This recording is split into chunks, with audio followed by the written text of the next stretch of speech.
Hello all, a warm welcome to today's webinar. Thank you kindly for taking the time to register for today's session. EY have graciously partnered with us today to deliver our FY21 Financial Planning webcast. We hope this webinar provides you with practical and helpful tips to help you forecast for the coming year. We're delighted to welcome today's experts, Simon McAllister, EY's Head of Valuation and Modelling and Brexit Lead, and Transactions Lead, Aina Brennan. We also welcome EY's Head of Tax, EY Limerick, Leanne Storn, for our sponsors welcome on behalf of EY Limerick. Before I hand you over to Leanne, please feel free to avail of the chat feature throughout. You also have the Q&A feature located at the bottom of your screens. And just to remind you that this session is being recorded and will of course be shared with you in the coming days. So if you have any questions throughout the segment, populate the chat and Q&A feature and we'll address them at the end of today's session. I'll hand you over to Leanne now. Thanks, Caoimhe. Good morning, everyone. On behalf of EY, I'd also like to welcome you all here this morning. As Caoimhe said, my name is Leanne Storn and I head up our tax team here in EY Limerick. I'm delighted to be able to bring together my two colleagues, Simon McAllister and Aina Brennan, who will be leading today's webinar on financial planning for FY21 and share their insights into this really important topic that I'm sure is at the forefront of everyone's mind as we embark on another uncertain year ahead. Simon, as Caoimhe mentioned, is an EY partner and is Head of Valuation and Modelling, and Simon is our Brexit Lead. I'm sure many of you on this webinar know Simon already from his regular and much anticipated Brexit-related updates over the last couple of years. I'm also delighted to introduce you to Aina Brennan. Aina has joined us in EY Limerick last October as a director to lead EY's strategy and transaction service offering for the Midwest region. And Aina brings his expertise to our local team in supporting our clients as they respond to the events of 2020 and plan for continued future growth. I know Simon and Aina both have some excellent content to take you through this morning on forecasting and modelling principles, as well as some really practical insights and considerations that will serve as a really useful takeaway, I think, for you and help you to focus on the important areas for both the short term and the longer term as you grapple with the various scenarios ahead for 2021. There will be opportunity to ask questions as you go, so please send them in and we'll get to as many as we can. If we don't get to them all, we'll absolutely follow up with you afterwards. So without further ado, I'll hand you over to Simon to kick off today's session. Thank you.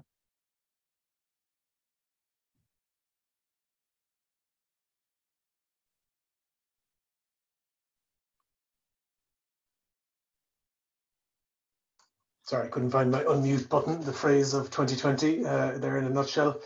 So good morning, everybody. Thanks for taking the time to join us. We're going to just run through a few different aspects around financial planning. And I mean, it's a reasonably broad topic. So, what we're not going to do, first of all, is we're not going to spend time, trawling through examples of spreadsheets. We're not going to talk about formulae in great detail, the very kind of nuts and bolts of how you do this. We're going to focus more on, so in terms of my own piece initially, I'm going to talk about some of the principles and the key concepts around financial planning and how we would advise clients when we're doing these kinds of exercises to think about forecasting. And, the point I would make it, right at the start is that forecasting is not just about having an Excel model or some other tool. It's about the process by which you think about your forecasting. It's about the people that are involved in it. It's about the way in which you approach that from a mindset point of view. Not just now, but every time you come back to forecast or reforecast, and how you think about that process that has gone into it and the different components of trying to come up with an estimate of the future. And obviously it is only an estimate. So it is your best attempt based on the information that you have or that you can get, combination of, free source information, paid information, historic information, and judgment. And I think we should always be very clear that there is always an element of judgment in forecasts. It is, one of the reasons why they often are, I won't say wrong, but that they're not right. So the only guarantee we can generally give about forecasts is that the actual position will be something else. And that's because we bring subjectivity to it and the world is really complex and it's difficult to try and capture that. Aina is then going to talk about trying to bring that down to a bit more granular level and talk about short-term forecasting in particular. And that's a really, really important topic this year, and it will be next year as well, and particularly as we head towards a potential Brexit outcome of one or the other. Businesses have been, obviously very, very hard pressed over the course of this year with COVID. They have been, in some cases, building up debt positions. They've been, really struggling to try and make sure that they remain viable, that they remain liquid. And short-term cash flow forecasting is a really important part of that. So we'll go into that in a bit more detail. And then we'll have a bit of time at the end for any Q&A that you may have. So just as a quick introduction, in terms of the areas in which our business advises, and this maybe just gives some context to where we think about forecasting, because ultimately it sits underneath all of these things that we do in the broader strategy and transactions landscape. And we think about the way that we work with clients in sort of 5 different pillars. And again, forecasting, it has a role in each of these to different degrees. So, at the outset, we start, we work with clients around strategy, determining what their strategy should be, and then how to put that into practice from a practical point of view. We work with them on the broad corporate finance topic. So that's largely around capital allocation. Where do you invest your finite amount of capital to get the best returns for it? That could be internal investment, that could be external with M&A, it could be a combination of both. It could be investing in your cost base to position you for growth. All sorts of those allocation decisions. We obviously work with people then on the pure transaction activity, so buying and integrating any sort of structure, so straight acquisitions, JVs, and so on. The opposite of it, so selling and separating, and we do see more and more, particularly for large businesses at the moment, or portfolios of businesses, that they are taking a much more active approach to assessing their portfolio and making sure that what we had 2 or 3 years ago is still the right part of our businesses to have, and if they aren't, that we sell out or remove one of them and divest them. And then the other end of the spectrum, so reshaping results, so that could be revising debt facilities, that could be formal processes like insolvency or receivership, or it could be informal advice, as we're giving to a lot of clients at the moment, about the actions they should be taking to protect their businesses such that they don't get to that formal step. So as I say, forecasting is critical to all of those areas in different degrees. And, I'm sure some of you would be able to look at those areas and think about different parts of your business that sit in those pillars, and think about the degree to which the future is a core part of the decision making for any of those. Because we are always future oriented in business. We derive our value in our businesses from the future. Last year's earnings are last year's, and eating bread and all that. The choices we want to make around the direction of our business are all about positioning us for the future, not just for today. And as a result, being able to forecast and being able to quantify that into a set of projections normally, but not just that, which I'll elaborate on, is a key part of the decision-making suite, because it's not the only thing, but it's a key part of that suite that we use to make decisions. So before I kind of get into the sort of principles of it, if any of you enjoy Dilbert, there is always a Dilbert strip that captures a business topic. I've always liked this one in terms of modeling, because it reminds us that we can make a spreadsheet sing and dance. We can make it give us any answer we want. That can be on a spectrum from completely cynical or even fraudulent, back to the other end of it, and which I'll talk about in a second, about our natural inclinations to either look for an answer, seek an answer, make mistakes, or lean judgments in one particular direction or the other. And the way in which we try and remedy that or avoid that is to try and remain objective. And objective is something that we hear, people talk about being objective and subjective, and it kind of trips off the tongue quite easily, but thinking about what objective means in practice is probably a bit more difficult.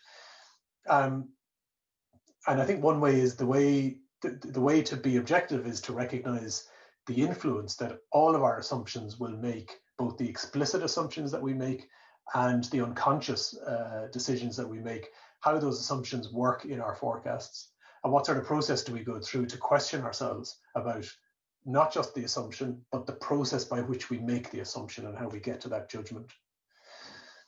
And the point of forecasting isn't to give some sort of illusory certainty about the future. It's to identify the full range of possible outcomes. And as we sit here at sort of a minute to midnight, so to speak, about Brexit, that's exactly the position. Who can look forward into January and try and say that this is going to be the outcome? And despite watching Brexit keenly, I feel like you could ask your local butcher or bin man at this stage how it's going to go, and he'd probably give you just as likely a verdict as mine, because it's just so difficult to predict. So that's why we think about trying to capture scenarios about the range of outcomes rather than saying this is the single base case. Now, you may get to a single point because ultimately we generally like and need a single point, but that single point should be informed by the different outcomes that we've considered, having gone through a rigorous and objective forecasting process. If any of you would like to read about this, Nate Silver is a pollster in the US. He would have been quite prominent during the election campaign just gone. But he's written a very good book about the art of prediction. It's called The Signal and the Noise. And it's about separating the signal, which is about things that we should pick up on, from the noise, which is things that we do pick up on, but ultimately are distracting. And he makes the point that we sometimes mix up objectivity with being quantitative, and it isn't always about the two. Now, one will go with the other, but it's not all of it. But it does mean seeing past our own biases and our own prejudices, which we all have. And I don't necessarily mean them in the worst sense of it, but our own ways in which we think about the world. And that's based on our experiences. It's based on our personal experiences and situation. It's based on the people we deal with. It's based on lots of different factors. And recognizing them isn't always easy, being as they are about sort of personality. But recognizing them is the first step towards being able to identify where we're being objective and where we aren't. And as he says here, it sort of gets you to the truth of a problem. And ultimately, when we think about forecasting, we ultimately try and quantify something, but what we're trying to just do is support a decision. So the forecasting is not the end in itself. The end is the decision. So forecasting is only ever a decision support tool. And we need to remember that as, you know, putting it in its right place in the process. So we always have a lot of challenges in sort of predicting the world, but I would sort of categorize them under these three. So risk and uncertainty, they kind of sound like the same thing, but risk is something that you can put a price on. So at the moment, and it's maybe a bad example, but Brexit, you can quantify that because betting markets are putting a price on no deal or a deal. Whereas uncertainty is something that is much harder to measure. And we often ignore those kinds of problems because they are the hardest to measure and they are hard to quantify. And we're tuned to hate and to avoid uncertainty because we want to be able to feel like we have control, even when that uncertainty is a key part of what we're actually trying to solve. And then the third part of it is our biases, which is our own inclinations or prejudices for or against someone or something or some outcome that we either, you know, want to try and achieve or avoid. And, you know, again, you think of some of your own personal examples that might fit under each of those three. You can see the degree of overlap between the three is quite small. And that goes to the challenge of trying to get a set of financial planning outcomes or a set of forecasts that strike a balance between avoiding all three of those. So in terms of what objective means, some maybe a bit more concrete examples. So I've mentioned biases, and you know, they are always going to be tainted by our subjective point of view. And you know, the first step is in recognizing those, because then we can not necessarily correct for them, but we can be aware of how they may impact how we decide on any given assumption. And that can be deciding, you know, on a range of outcomes. The pricing for next year for our product might be somewhere between 100 and 110. You know, we have some past experience which is driving a bias towards optimism, let's say, and we're going to say we'll achieve 110, despite the fact there's actually a lot of evidence there that some of our customers are starting to agitate for changes, that our competitors have started to do something different, and our bias is starting to cloud our judgment on some of those other external references. Again, at the risk of sort of sounding too I don't know, too sort of existential. Like, I mean, you know, a lot of this goes back to our instinct around how we try and manage and control the world. And we do have this instinct to try and find patterns in the noise because we're trying to make sense of it. And we therefore will fall into this trap sometimes of trying to impose a pattern where there actually isn't any pattern at all. And you can see this in things like some of the very technical analysis on things like stock movements, where people are trying to, force a hypothesis to work, and they're trying to create maybe statistical justifications of why something has happened or will happen. And even the correlation versus causation example that people often go to is a good example of that. And that is an instinct, and therefore it's one that we need to guard against, that we sort of jump very quickly to it. More than ever, our own businesses have more data than we've ever had. We have access to more data, both free and in terms of paid or subscription out there in the world. We have new analytics tools which make gathering that data easier, analyzing it probably easier, and drawing conclusions from it should be easier. But actually we do get to a point where sometimes there's just too much information, and we're trying to, through that information, we're trying to simplify the world, even though the world is getting more and more complex, and most of our businesses and the sectors we're operating in is getting more and more complex. One other point on information is that there is, again, that point I made earlier about quantitative. Whether information is quantitative or qualitative, it really only determines how you input that into a model, for example, because it's hard to input a qualitative assumption. You need a number or an assumption. But whether it's quantitative or qualitative is actually less important than how you use it.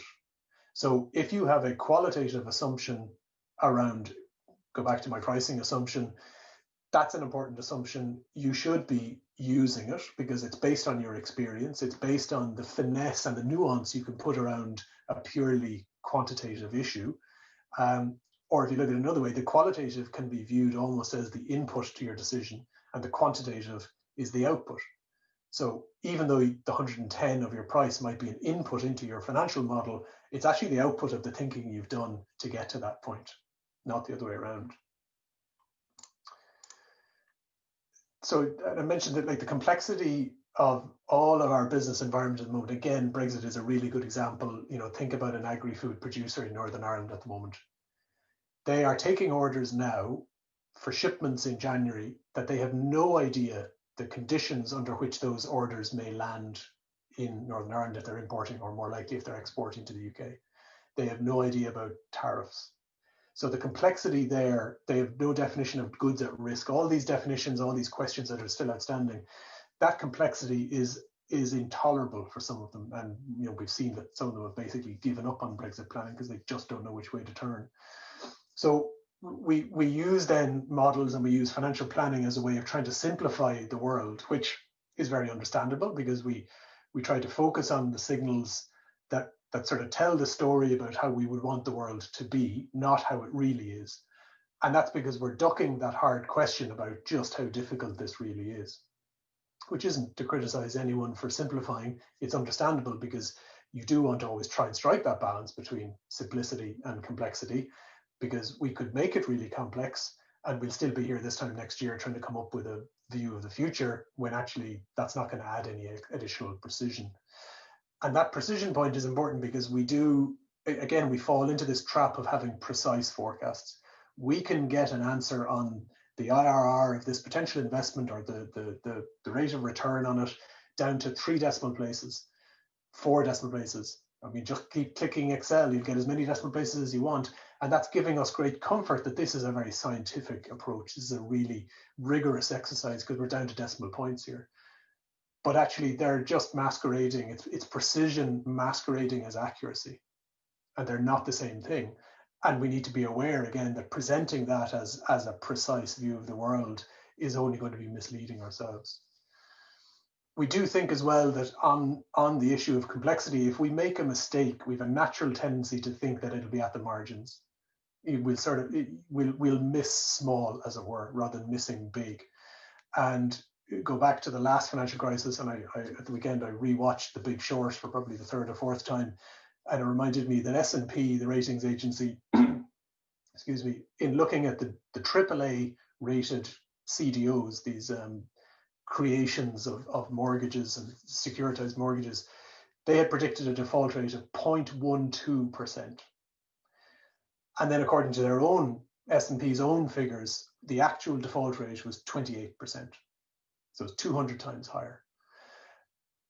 And no one wanted to believe that they could be wrong by that much. And that tendency to sort of assume that the mistake would be at the margins drove all sorts of adverse outcomes. And then, again, the sort of very personal point about the pride and the sort of ego bit that goes into producing an exercise around financial planning.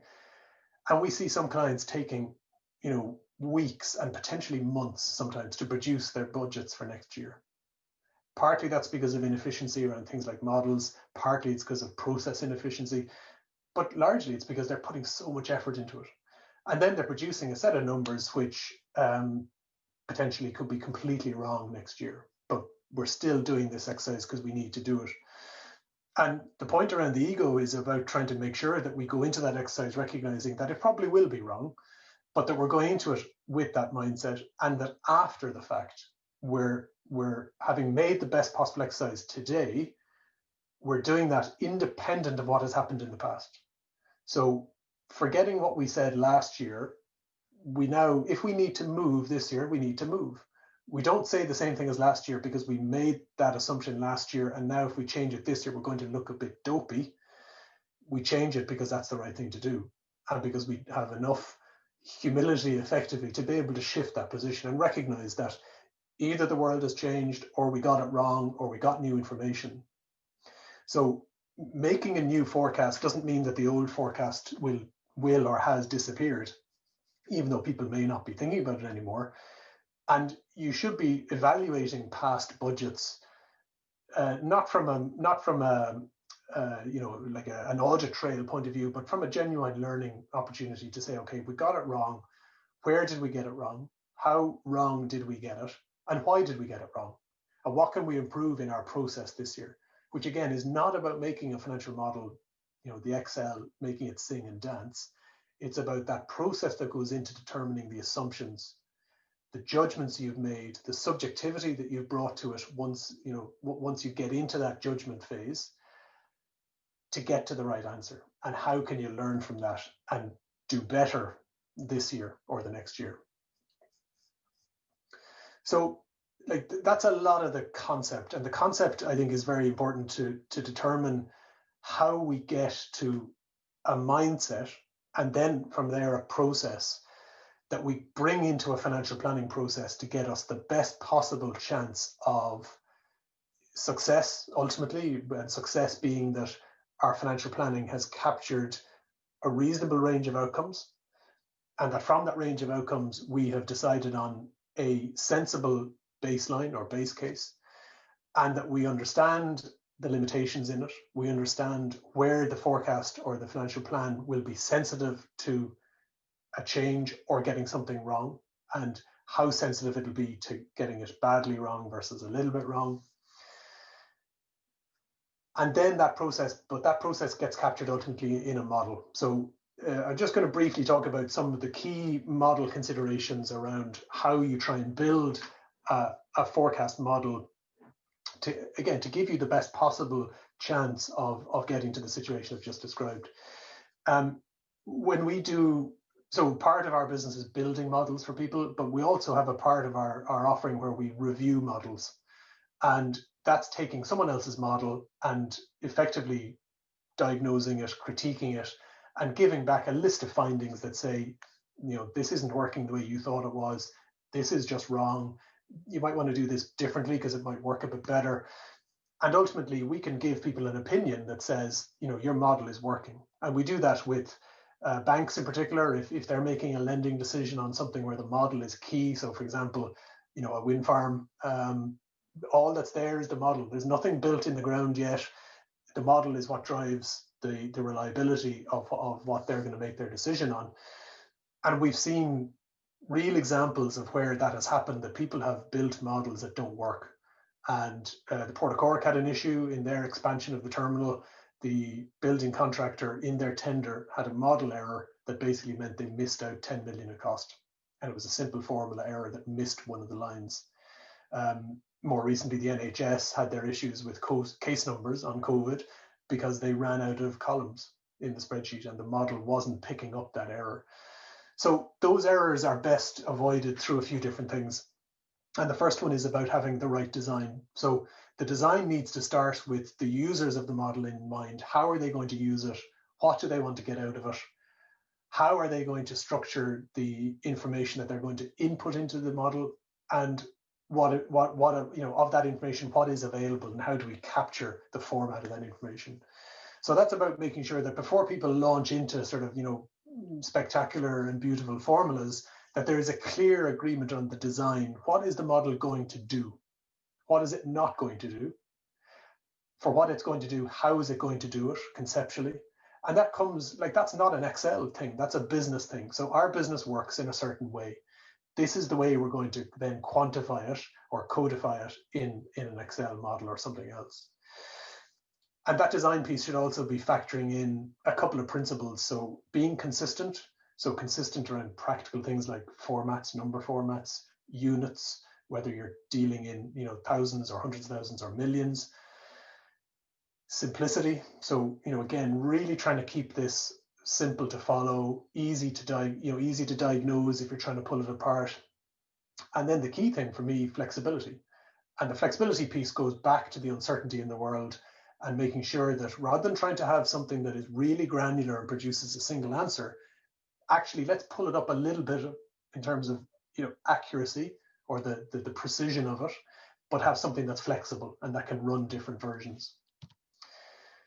We always advise having inputs in one place. So keep it on a separate sheet, keep it in a format that is useful to people, make it obvious to a user what's an input.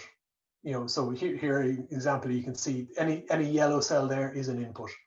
And so use a format that makes it easy to navigate. Don't make someone work at working out, how do I use this? And that again makes it easy to follow something through. If someone new picks it up, makes it easy to diagnose and makes it easy to update it.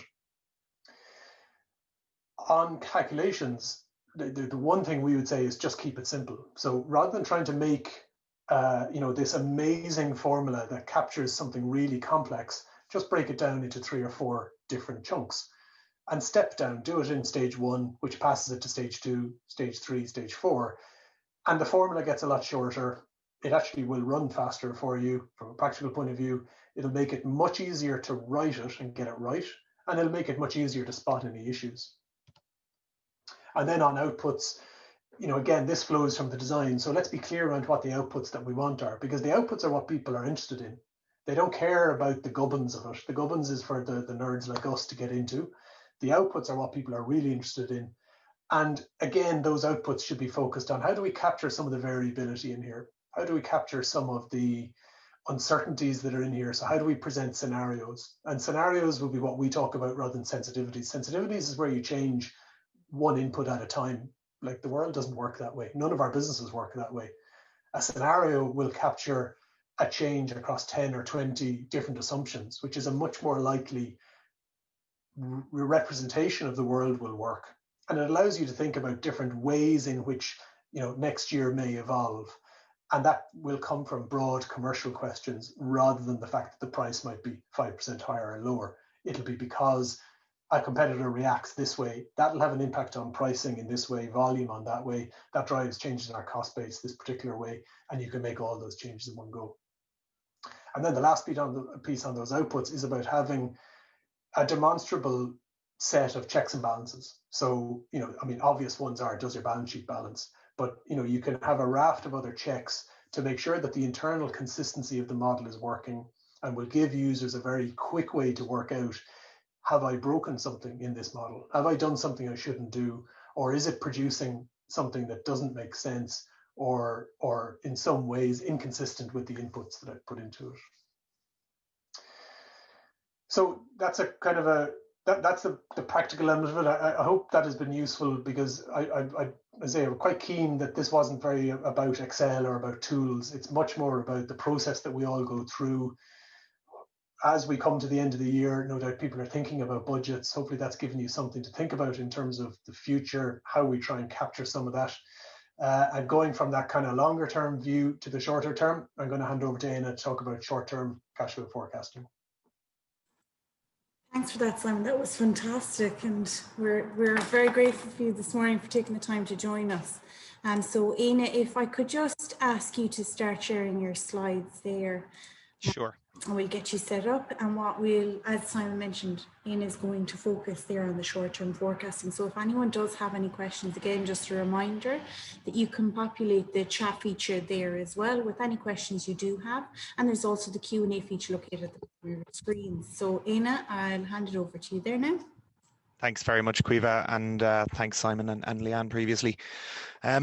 I suppose by way of introduction, my name is Aina Brennan. I am the strategy and transactions lead for EY's Limerick office. I joined the business just in October of this year.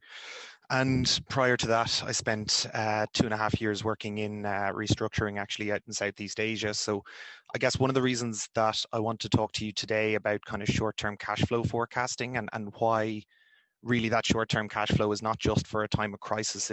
It's something that we could embed in all of our SMEs going into 2021 and something that we should all consider using going into the future. So I suppose what I'll talk to you, or what I'll try and cover in the next few minutes really, is what is a 13-week cash flow forecast? Why is that important in 2021? What are the key components? What are the key inputs? And what are the, I suppose, operational and strategic benefits from the point of view of, your average SME business? So 13-week cash flow forecast, what is it, right? So it's essentially pretty straightforward. It's a 3-month and granular direct method cash movement forecast. Okay, so it's on a week-to-week basis. It's typically used, and that's why I kind of made reference to, I suppose, my background in the last couple of years working in a restructuring business, is because 13-week cash flow forecasts are typically used in kind of firefighting or trauma situations. So your ICU of businesses really, and insolvency type situations. I guess what I'm going to try and argue with you today is that, this is actually a tool that all businesses should be using, and particularly in 2021, and particularly SME businesses with a fairly significant amount of uncertainty, as we've already spoken about. So I guess the point is that many businesses will have reacted to the events of Q1 of this year at late notice and deployed kind of an emergency trauma type, cash flow, short-term cash flow Excel spreadsheet at a last minute sort of way of doing things. And I guess the point is that not many will have kind of been doing that over the last 52 weeks. Not many will have been doing that over the last few years, and not many will have kind of, trained that muscle within the business to understand exactly how, and that's the purpose, I suppose, of this graphic here, is there is a correlation, believe it or not, I guess, between, your cash balance in the business and the level of sales. Now, it's not always easy to see. There's obviously a significant time lag in many instances, and there's obviously a quantum kind of correlation that you need to understand how all of that plays through working capital. And it's very difficult for you to deploy a 13-week cash flow forecast at the last minute and expect it to be as accurate as you'd like it to be. So one of the key messages today really is this can be a fantastic tool if it's something that we decide to embed, in a time of quieter waters or more still waters, and use in times of crisis. So I suppose the key message again is why is it important for 2021? And given the year that, that we've just been through, as accountants, we tend to focus a little bit too much maybe on the kind of notional or, kind of not as tangible element that is cash. We tend to focus on things like EBITDA and profit before tax, and a lot of these are tools to help us understand how the business is performing. Cash is a lot more tangible. So this quote here is one that I like, that I picked up when I was, I suppose, in doing an entrepreneurship course way back in college, and it is, cash is more important than your mother, which is a quote by a tech entrepreneur, an American tech entrepreneur called Alan Shugart. And I think it really kind of hammers home. He said it about startups and how cash is so critically important in those early days of a business. But I think given the levels of uncertainty that we're all facing going into 2021, that's probably something that we could take away and really cash is so fundamental to how our business is going to get through the next few months and the next few years. So focusing a little bit on 2021 more specifically, why is 2021 the year that we might think, this kind of short-term outlook is something that would be helpful and not just a distraction for us. So here's a couple of quotes, that I picked up in the last few weeks. RT News on the 15th of November saying, the business failure rate surprisingly low, but, a surge is expected. And I think, the point I would make there is it's not surprising that it's low, I guess. The government supports have been fairly effective, fairly fast in terms of, putting businesses on ice, for want of a better phrase. But I think we would all agree that, once those supports begin to be withdrawn, we will start to see that failure rate increasing, and businesses, particularly SMEs, need to be ready for that. I suppose the Central Bank of Ireland Deputy Governor came out with a quote saying, even when all the supports are factored in, around 1 in 6 SMEs is likely to be financially distressed in 2021 as a direct result of the pandemic. So obviously, a second warning sign there. And then the third quote that I picked up is that rapid acceleration specifically awaits and COVID-19 insolvencies in the tourism sector. So, obviously tourism is a very easy one to pull out, but I think the point that I'm, trying to make with this bullet point really is that even if you're not in the tourism sector, even if you're not on the front line and directly affected by COVID, in terms of industries that would roll off the tongue that are directly affected, there may be knock-on, there may be tangential insolvencies that may impact your business. You may have significant debtor balances from businesses that are more directly exposed. And that's just something to be aware of. And if we can forecast that with the right inputs and understand where there is a risk that insolvencies may see us losing out to a bad debt, then we can kind of adapt to that and be ready. I suppose, restart of activities is the second point. And I guess what I'm talking about there is, where businesses unwound their working capital positions in the first quarter of this year as they kind of reduced their levels of activity right down to a kind of a life support sort of an outlook. Something to be conscious of is, as government supports start to pull back out of that in Q1, Q2, hopefully of this year, we will need to be ready to replace that cash, and we'll need to have very detailed planning on a kind of a weekly, monthly basis of what kind of cash we need in the business. And then the final point there, really why it's important for next year, is protecting the business from further known and unknown shocks. And I think maybe Simon would disagree with me when I say that Brexit is a known shock, but I suppose it's known to the extent that we know it's coming. What the outcome is, as he said, is still significantly uncertain. But the point really is that there may be other shocks coming down the line. The COVID story, while we're hoping is near the end, there is every risk that there is further and more prolonged recovery, and that recovery is slightly slower and longer than we might all wish for it to be. So having that level of kind of short-term cash flow focus is something that will definitely, make business owners and SME owners sleep better at night for the coming 6 to 12 months.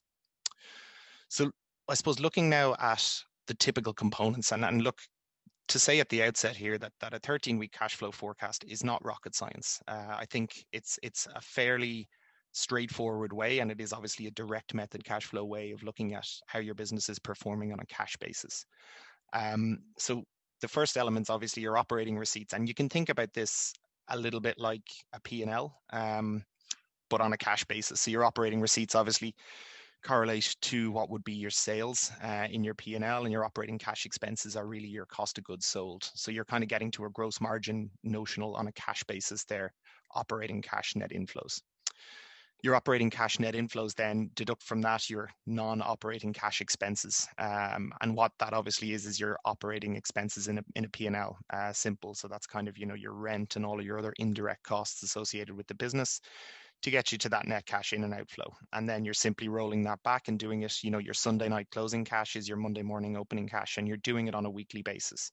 And the key aspect of that is you're building it up week on week on week and learning how the operating working capital of the business, moves relative to how the business is performing, and really getting a good feel for how cash is affected at every turn in your business. So just digging in a little bit more into those key inputs, you take the first line there, what is operating receipts? What do we need? What do I need to get me to a reasonable estimation of what my operating cash receipts might be over the next 13 weeks. So an obvious place to start is, well, I'll look at my receivables aging, see who is due to pay me and when are they due to pay me. I've got credit terms down there. Historic actual is much, much more important than, here's what I expect. I expect to be paid in 30 days. Not always real life, and particularly in the times we're in at the moment, you should really place more reliance on when you realistically expect to get paid. So the other things, looking then in towards the back half of that 13-week projection, if you have a normal kind of working capital cycle and you're kind of month to month, 13 weeks will allow you, you can pull in, say, credit sales forecast, your sales pipeline. When do I expect to make my next sale and when will that turn into cash? And then obviously simpler things like my cash sales forecast. If you're, obviously in a retail business, it's a little bit more straightforward. Looking then at the operating cash expenses line. So again, it's kind of the flip side of that. It's what costs and cash costs do I have to pay in order to make my sales? And that's, your payables aging, your credit terms. When do I expect to have to pay suppliers? What does my inventory look like? And when do I need to replenish that? And then what is the credit terms that I'm getting from those suppliers? My purchasing plan, what do I expect to buy and when? And, something you might also kind of think about there is, well, do I have capital cash expenses that I expect to need to pay as well? Because, on a cash basis, there is no differentiation there. And then looking down at the last piece, my non-operating cash expenses, and those are obviously your indirect costs. And this is a little bit where doing this more regularly will get you better at it, because, everyone knows, you have an insurance bill to pay annually or quarterly, but you start to pick up some of those costs that you maybe wouldn't necessarily realize that you are paying on a week-to-week basis, and those start to form part of your actuals. And then you start to put them into your 13-week forecast going forward, and you get better and better at it. So looking here, just this is an example output of what, okay, there may be 20 tabs behind each in this spreadsheet that of each of those input categories that I spoke about previously. But there should be one key output tab, and it should look a little bit something like this, relatively simple, as Simon alluded to in his forecasting presentation. But looking at this one here, you can obviously see, and the graph probably gives you a clearer indication of the trend there. But you can clearly see there are a couple of key items in here that are driving my cash below zero. And if just looking at the first one there, you can see in week 5, I have a fairly lumpy tax bill that I know is coming up, and I need to prepare for that. You look a little further forward, and you can see in week 8, actually, I've got a clash of multiple supplier payments that I need to make in the same week, and that's causing a very severe strain on my cash balance there. And then the third example there you can see is, okay, my credit sales actually fall off a cliff there in week 8, 9, and 10 versus what they were prior to that. And one of the kind of, I suppose, maybe that's maybe the best allegory for what we're looking at in terms of COVID, is that we know that there is a decline in sales coming, but it may not hit our cash for a few weeks. And based on what my credit sales cycle looks like, I can try and estimate when that is coming. So the net impact of all of that is essentially that actually now I'm in a position to say, I think my cash is going to dip below a comfortable level in week 4 of my projection. And I think that my cash is going to turn negative by week 8. And as Simon said in his presentation as well, this is a decision support tool. This is something that you use to take action in order to rectify it. This is not the solution in itself, nor would I promise it to be. I suppose what I'm trying to get across is that this allows you time. It allows you 4 to 8 weeks to go talk to that supplier, to go talk to the bank manager, to take steps to try and cancel some of those purchases maybe, or push them back a little bit so that I smooth out my cash and I'm not in quite as an uncomfortable position as this slide shows. So just, I suppose, rounding off on what are the key benefits, and I've divided these into 2 sections really. One is the operational and the day-to-day or week-to-week benefits that take some pressure from a CFO or a financial controller.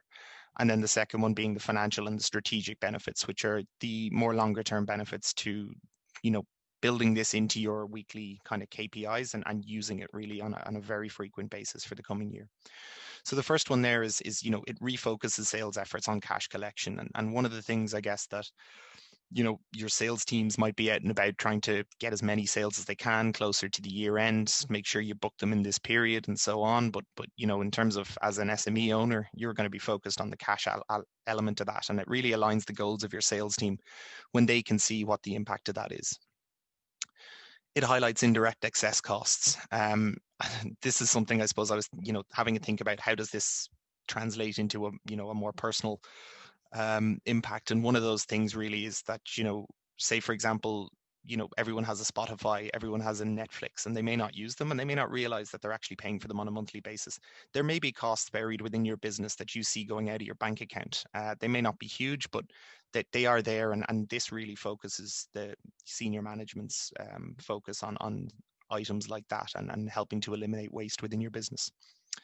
Focusing management on the effect of working capital. So I suppose, yeah, again, everyone knows conceptually what working capital is, but I mean, you know, when you have it on a page in front of you that says my sales are huge, but my cash is almost zero, that really helps to focus the attention and focus the mind on what we're doing wrong. Identifying excess and slow moving stock. I know, you know, from my experience in restructuring over the last few years, I'll often have conversations with business owners who are kind of scratching their heads, but also looking at full warehouses of stock that simply hasn't moved in the last 6 months. And it really helps to kind of change the mindset and focus everyone to think about, you know, stock is cash essentially, just in a different form, and it needs to be thought of as such. And then the last point there is that it highlights that cost of credit that you're giving to your customers. So again, you have, you know, sales are booming, but at the same time, you're not getting that cash and you don't have it right now. I suppose that jumping onto the financial, and that's the last point there was the seasonality and working capital, which I think is kind of covered off already.